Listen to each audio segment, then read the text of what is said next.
Então, do cachorrão, esqueceu a caneta. Ih, rapaz, acho que era do Pretinho.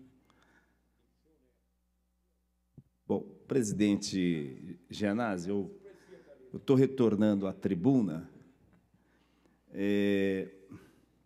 Que bom que aqui dá para a gente retornar, né?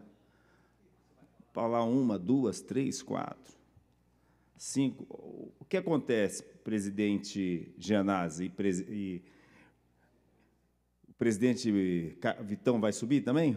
O presidente Vitão do Cachorrão? Então, para os dois presidentes. O secretário Renato Feder, a gestão dele, ensina que a capital tem praia, que a nossa capital tem praia. E Pedro II assinou a Lei Áurea. Isso é um material, né, o material digital, da plataforma digital, que a Secretaria de Educação está levando para os alunos. Na prática, uma correção. A proibição do uso de biquínis foi adotada por Jânio Quadros em 1961, quando ele era prefeito de São Paulo. Ele emitiu um decreto vetando o uso de biquínis nas praias da cidade. A justificativa de Quadros era que o traje de banho seria uma afronta à moral e aos bons costumes. Esse impedimento também causou grande repercussão na época e gerou protestos de mulheres. Parte do material digital produzido pelo governo Tarcísio de Freitas, republicanos, para ser aplicado em salas de aula, apresenta erros graves de informação em disciplinas como História e Biologia. Estou repercutindo a matéria do UOL a respeito desses erros.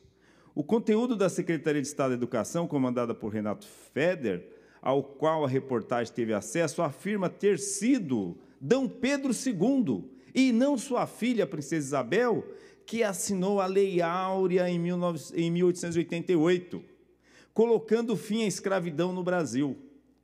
Foco no conteúdo, vem lá o slide, foco no conteúdo.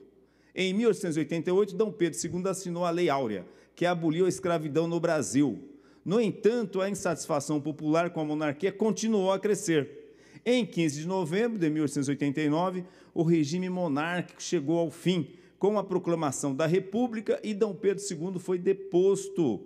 Ele partiu para o exílio na Europa, onde viveu até sua morte, em 1891. Foco no conteúdo, do senhor Renato Feder, que está levando a desinformação nas nossas escolas, para os nossos alunos, deputado Vitão. Ele está dizendo que o D. Pedro II é que assinou a Lei Áurea e não a princesa Isabel. A Secretaria de Estado da Educação reconheceu os erros e disse que todas as observações levantadas pela reportagem a respeito das aulas mencionadas foram retificadas e atualizadas. A coordenadoria pedagógica da instituição afirmou ainda que realiza revisões e aprimoramentos constantes nos recursos didáticos, mantendo-se em total harmonia com o currículo paulista. A informação equivocada sobre a abolição está nos slides de história, elaborado para os alunos do 8º ano do ensino fundamental. Segundo o UOL apurou, alguns diretores têm orientado os docentes a pular essa parte da aula, dedicada ao período conhecido como segundo reinado de D. Pedro. Os slides com erros de informação fazem parte de um material 100% digital, é a plataforma digital, produzido pela Secretaria para aplicação nas 5.300 escolas do Estado. Em abril, quando foi lançada, 1.400 aulas de formação já estavam disponíveis no sistema, como forma de complemento à rotina escolar. Hoje são mais de 6.000 aulas prontas. O secretário Renato Feder, que muitos estão gritando fora Feder, anunciou em agosto que o governo iria usar os slides como conteúdo único de formação, abrindo mão de aproximadamente 10 milhões de livros fornecidos pelo Ministério da Educação. Após a repercussão negativa da medida, a gestão Tarcísio recuou. Antes disso, no entanto, o governador chegou a afirmar que o material digital foi criado para aprofundar o conteúdo. Olha o aprofundamento de conteúdo que esse governo quer levar para os nossos alunos. O historiador da abolição, Vitor Hugo Monteiro Franco, autor do livro Escravos da Religião, diz que o conteúdo revela um erro factual, já que a lei foi assinada pela filha do imperador, que naquele momento estava na posição de princesa regente. O imperador nem estava no Brasil em 13 de maio daquele ano. E hoje os historiadores têm evidenciado, para além da princesa Isabel, houve outros atores políticos muito importantes no processo da abolição, que não foi uma dádiva do governo imperial, mas o resultado de diversas lutas políticas travadas por pessoas negras, livres e libertas e pelos próprios escravizados. Jânio realmente proibiu o biquíni, mas quando presidente e nas praias do Brasil. Então, o Jânio Quadros, quando foi presidente da República, ele proibiu o uso de biquínis, mas nas praias do Brasil. Até porque a capital paulista não fica no litoral. Jânio foi, de fato, prefeito da capital, mas em períodos distintos do relatado pela aula digital.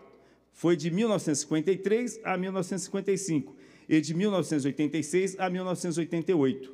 Ele era um político controverso que emergiu se colocando como solução para os problemas da corrupção e da moralidade. Criava fatos como a proibição do uso de biquínis e também da briga de galo para chamar a atenção para si, segundo Marco Antônio Teixeira, cientista político da Fundação Getúlio Vargas. Em um outro conteúdo de história, destinado a estudantes do 9º ano do ensino fundamental, o governo paulista afirma que a cidade de São Paulo tem praias. O erro em uma aula referente à rápida passagem de Jânio Quadros pela presidência da República. A proibição, olha lá, foco no conteúdo lá que vai para os alunos. A proibição do uso de biquínis foi adotada por Jânio Quadros em 1961, quando era prefeito de São Paulo. O Jânio Quadros não era prefeito de São Paulo em 1961. Ele era o presidente da República. Ele emitiu um decreto vetando o uso de biquínis nas praias da cidade. São Paulo não tem praias, o deputado Vitão do Cachorrão. O que esse governo do Tarcísio privatizador quer levar para os nossos alunos? O que ele quer levar nessa escola? Que essa história de plataforma digital, de conteúdo digital, é desinformar os nossos alunos. Olha a aula de história que ele está levando, não querendo colocar os livros, né? Querendo se livrar dos livros, porque os livros eles são avaliados pelos professores, eles são escolhidos pelos docentes. Então, ele quer criar o seu próprio conteúdo, mas é o conteúdo da desinformação. Muito obrigado, presidente.